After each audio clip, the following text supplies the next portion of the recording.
Hello दोस्तों, जय माता दी। आज हम आप लोगों के लिए लेकर आए हैं त्याग की कथा। आशा करती हूँ आप लोगों को बहुत अच्छी लगेगी। अगर अच्छी लगे तो लाइक शेयर ज़रूर करें, सब्सक्राइब ज़रूर करें, बेल आइकन ज़रूर दबाएं, जिससे आपको अगली कथाएं सबसे पहले आपके पास आ जाएंगे। तो चलिए शुरू करते हैं। एक संत और उसका शिष्य दोनों धर्म प्रचार करने के लिए गांव-गांव घूमते थे। एक गांव में पहुँचे और एक कुटिया बनाकर उसमें रहने लगे। नगरवासी उनका बहुत सम्मान करते हैं और उन्हें भोजन इत्यादि देने के साथ साथ दान दक्षिणा भी दे दिया करते हैं। एक दिन अचानक संत अपने शिष्य से कहने लगे, बेटा, यह बहुत ही दिन रह गए, अब यहाँ पे बहुत दिन रह लिए, चलो अब कहीं और रहा जाए। शिष्य ने पूछा, क्यों गुरुदेव? यहाँ तो बहुत चढ़ावा आता है, क्यों ना कुछ दिन बाद चले, तब तक और चढ़ावा इकट्ठा हो जाएगा। संत ने जवाब दिया, बेटा, हमें धन और वस्तुओं के संग्रह से क्या लेना देना, हमें तो त्याग के रास्ते पर चलना है। गुरु की आज्ञा सुनकर शिष्य ने सब कुछ जो था वो उसी कुटिया में छोड़ दिया, लेकिन फिर भी चलते समय उसने गुरु से चोरी छिपे कुछ सिक्के अपनी झोली में डाल दिए। दोनों अगले गांव की ओर चल दिए, लेकिन वह जिस गांव की ओर जाना चाहते थे उसे एक नदी पार करके जाना पड़ता था।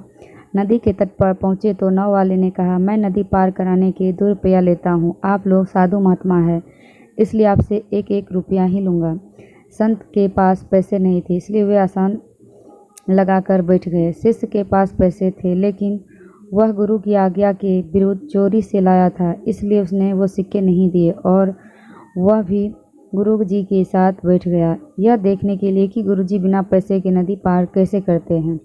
गुरु जी इस आस में बैठे थे कि या तो वो नाव वाला उन्हें बिना पैसे के नदी पार करवा देगा या कोई भक्त आ जाए जो उन्हें दान दक्षिणा दे ताकि वो नाव वाले को भुगतान कर सके।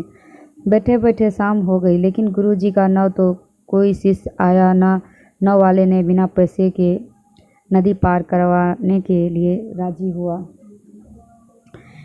तो नाव वाले ने उन्हें डराते हुए कहा कि यहाँ रात को रुकना खतरे से खाली नहीं है। बेहतर यही होगा कि आप यहाँ से या तो नदी पार करके गंतव्य स्थान पर चले जाएं या जहाँ से आए थे वहीं चले जाएं। खतरे के नाम से शिष्य घबरा गया और उसने झट से अपनी झोली से 2 सिक्के निकालकर नाव वाले को दे दिए।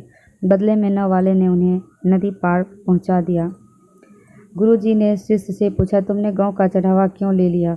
मैंने तुम्हें सब कुछ छोड़ देने के लिए कहा था। शिष्य बोला, गुरुजी, यदि वह सिक्के मेरी झोली में न होते तो हम दोनों कष्ट में पड़ जाते। संत ने मुस्कुरा कर कहा, जब तक सिक्के तुम्हारी झोली में थे तब तक हम कष्ट में ही थे। जैसे ही तुमने उन्हें बाहर निकाला हमारा काम बन गया, इसलिए त्याग में ही सुख है। यह कहकर संत ने बाकी के सिक्के किसी गरीब को दान कर दिए और आगे चले गए। ध्यान से सुनने के लिए धन्यवाद। जय माता दी।